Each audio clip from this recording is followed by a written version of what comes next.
توحید فی المحبت کیا ہے؟ اللہ سے محبت تمام محبتوں سے بالاتر ہو جائے. کوئی محبت اللہ کی محبت سے اوپر تو نہیں، برابر بھی نہ ہو. برابر ہونا شرک ہے، اوپر ہونا تو سمجھیے کہ اور پتہ نہیں شرک کے علاوہ بھی کوئی اصطلاح ہمیں ایجاد کرنی پڑ جائے گی.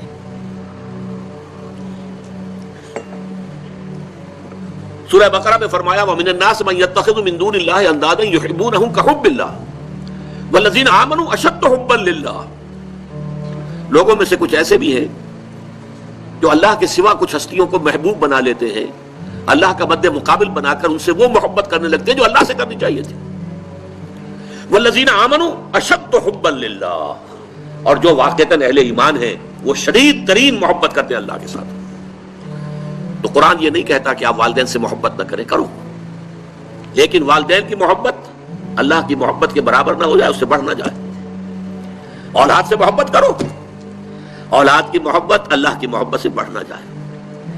دیکھیے یہ محبتوں کا امتحان ابراہیم سے اللہ نے کیسے کیسے لیا تھا. وَإِذِ ابْتَلَىٰ إِبْرَاهِيمَ رَبُّهُ بِكَلِمَاتٍ فَأَتَمَّهُنَّ قَالَ إِنِّي جَاعِلُكَ لِلنَّاسِ إِمَامًا. کیسے کیسے امتحانوں میں سے پاس ہونے کے بعد پھر وہ مرحلہ آیا کہ اللہ نے فرمایا ابراہیم میں تمہیں تمام نوع انسانی کا امام بناتا ہوں. والدین کو چھوڑا اللہ کے لیے، گھر بار چھوڑا اللہ کے لیے. بادشاہ کے دربار میں آنکھوں میں آنکھیں ڈال کر مناظرہ کیا کہ نہیں کیا؟ بادشاہ جو ہے وہ مرعوب نہیں کر سکا. فَبُہِتَ الَّذِي كَفَرَ، بلکہ جو مناظرہ ہوا ہے تو بادشاہ جو تھا نمرود وہ مبہوت ہو کر رہ گیا.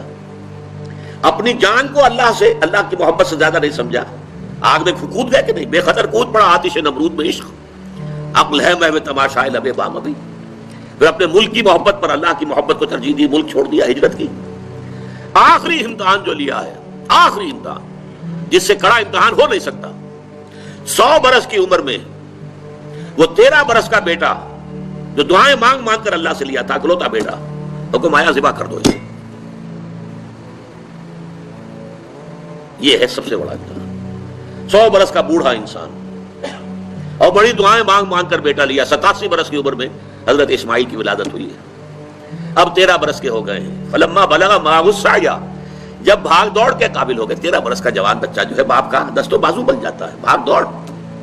اس لیے آتا ہے نا کہ ابراہیم اور اسماعیل دونوں تھے جو بیت اللہ کی تعمیر کر رہے تھے.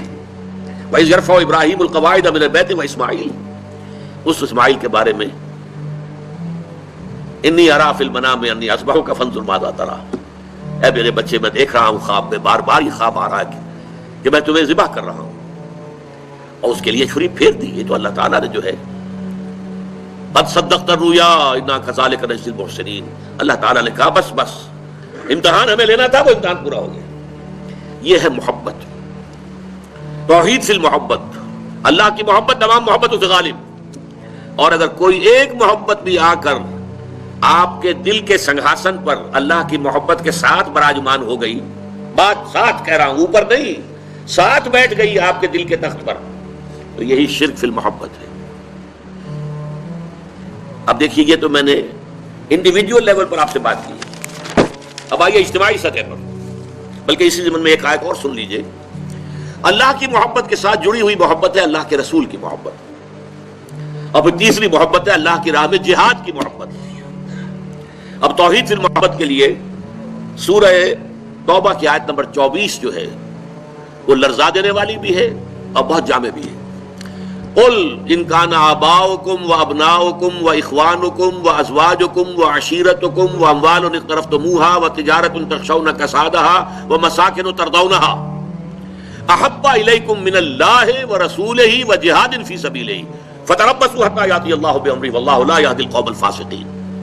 اے نبی ان سے کہہ دیجئے لوگوں دیکھو، اگر تمہیں اپنے باپ، اپنے بیٹے، اپنے بھائی، اپنی زوج، مرد کے لیے بیوی، بیوی کے لیے شوہر زوج ہے، اور اپنے رشتہ دار اور وہ مال جو تم نے بڑی محنت سے کما کر جمع کیے ہیں، اور وہ کاروبار جن کی کساد بازاری کا تمہیں ڈر رہتا ہے، اور وہ محل، وہ حویلیاں، وہ مکانات جو تم نے بنائے ہیں تمہیں بہت محبوب ہیں، اگر ان 8 چیزوں کی محبت زیادہ ہو گئی تمہارے دل میں اللہ کی محبت سے، اس کے رسول کی محبت سے اور اس کی راہ میں جہاد کی محبت سے، تو جاؤ دفع ہو جاؤ، انتظار کرو یہاں تک کہ اللہ اپنا فیصلہ سنا دے. اور اللہ ایسے ناہنجاروں کو ہدایت نہیں دیتا.